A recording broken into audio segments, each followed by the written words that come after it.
Hi guys, it is April from Getting Hugo With It. Today I am here to share with you the books I'm really excited that are coming out in the fall. Let's get into it.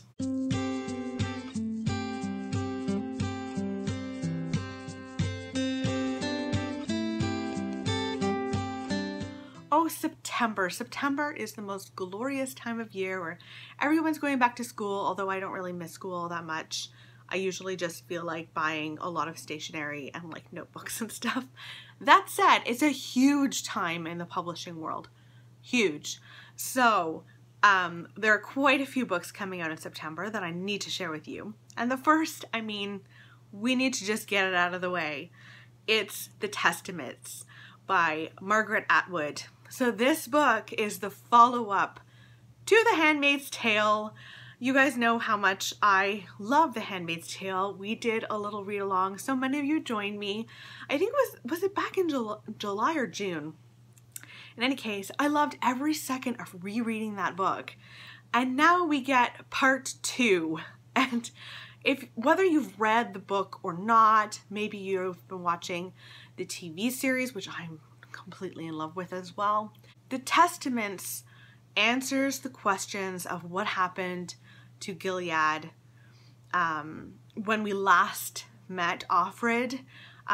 She was stepping onto a van. I'm not going to say much more than that.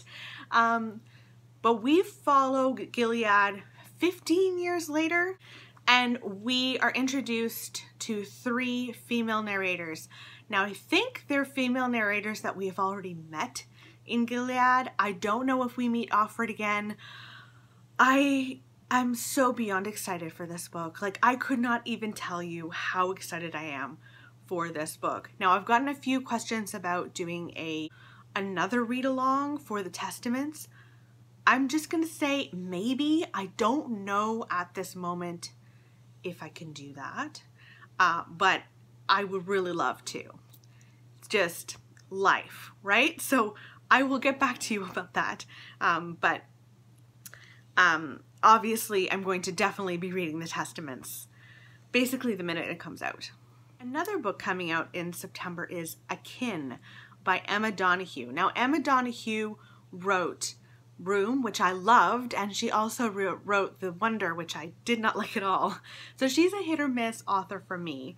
But Akin sounds strangely heartwarming about a New York professor. He's a little older. His great nephew runs into some trouble. He needs someone to take care of him. Now, this New York professor was about to go to the French Riviera, and he's like, well, why don't I just bring the kid along? And it is about their relationship together. It really does sound heartwarming. I don't know if it will turn out to be heartwarming or will go on a totally different path. But it does sound really good, and if you are an Emma Donoghue fan, you would want to know about this one, I am sure. Next is The Dutch House by Ann Patchett. I've only read one Ann Patchett before, Bel Canto, and I absolutely loved it. So I was very excited to get this. This comes out September 19th. We follow 2 siblings. Now, their father, after World War II ended, he decided to buy this beautiful home called, I think, the Dutch House. It's in the suburbs outside of Philadelphia, and he buys it as a little surprise for his wife to make her happy. Now, years later, we follow his children, Danny and Maeve. They are exiled from the house where they grew up by their stepmother. And they kind of go off on their own. They had grown up in a very, very wealthy family, and they are now falling on very hard times. And it is about their experience and their bond together, and it just sounds wonderful. And Ann Patchett, I mean, she can do no wrong. And the last book that I want to mention to you that is coming out in September is Violet by Scott Thomas. Now, Scott Thomas wrote Kill Creek, which I still have on my shelf, still haven't read. This is about the summer of 1988.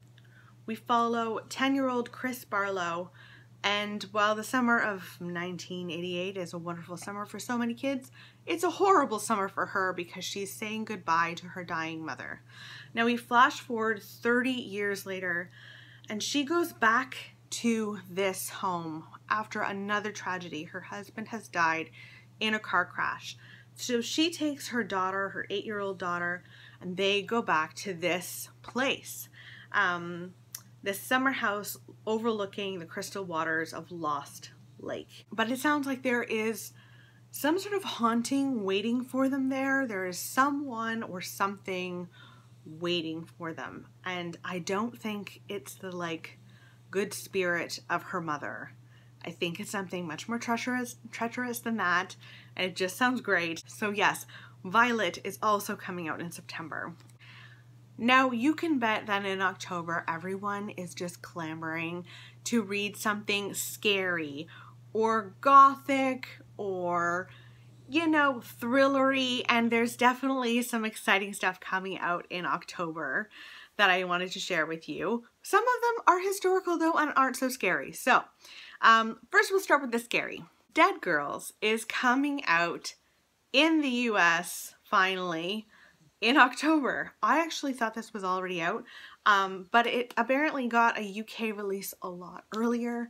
I was sent this from the publisher from the UK many moons ago, it feels like, because I was so excited to read it. Like that excited. This is a very strange book, but it's also delicious. This is about two girls that are attached at the hip.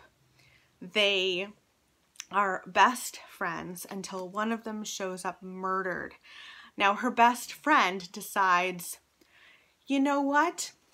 This doesn't just happen to my best friend and then that guy gets away with it. I'm going to track that guy down and I'm going to kill him. Like, I am going to get this sorted for my bestie. She gets the help of ghosts. So there is definitely a supernatural element to this. It's not just a thriller. It's got that supernatural edge to it. She uses a Ouija board, and with the help of these ghosts, she is trying to track down this guy to get revenge. It's such a fun revenge story. Also really heartbreaking about young girls and the pressures that they have about their bodies and sexualization of their bodies. This is definitely a feminist thriller ghost story. I don't even know what I would classify this as, but it was wonderful and it's coming out in October. So a book that's not all that scary, but is a sequel is The Secret Commonwealth, Volume 2 of the Book of Dust. This is Volume 1 of the Book of Dust. Now Volume 2 flashes forward where we're following Lyra 20 years after La Belle Sauvage takes place. So we follow her as an adult.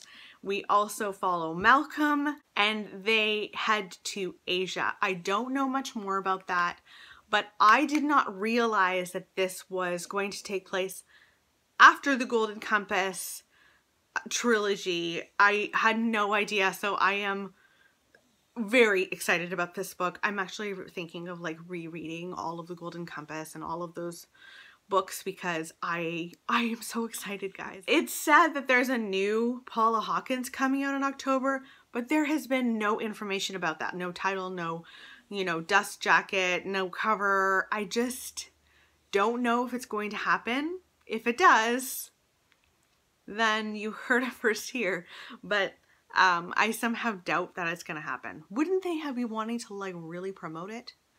Anyway, another sequel that I could not be more excited about is Malorie by Josh Malerman.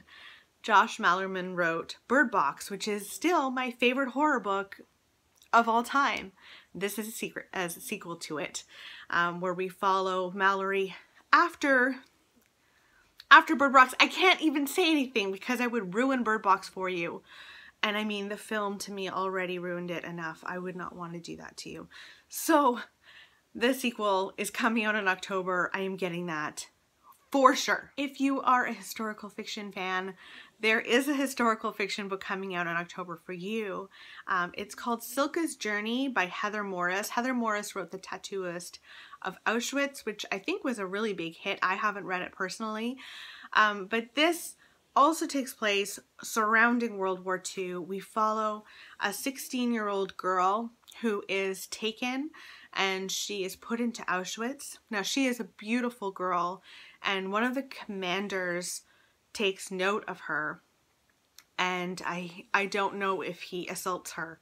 I'm assuming so. But many of the people in Auschwitz kind of separate themselves from her, and after World War II ends, she is accused of being a collaborator. She's not a collaborator, but she's accused of that. So she's sent to a whole other prison camp and endures so much there as well. So if you are in the mood for some historical fiction, you might want to check that one out. Finally, we've got a nonfiction for you that I just thought sounded wonderful, and it's something that I definitely like to read. It's called The Art of Making Memories: How to Create and Remember Happy Moments by Meek Wiking. So he also wrote the little book of Hygge, which is all about the Danish way of living and getting cozy and that kind of thing. And so this book is all about memories and how to make memories that really will sit in your heart forever. And I just think it sounds lovely. I definitely want to get my hands on that one. So those are all of the books that are coming out in September and October in the fall that I thought you guys might want to know about. Let me know in the comments below. Were there any books on this list that you're super excited about? Please say The Testaments. I'm sure there are plenty more, but I hope you guys are doing well, and I'll talk with you soon. Bye!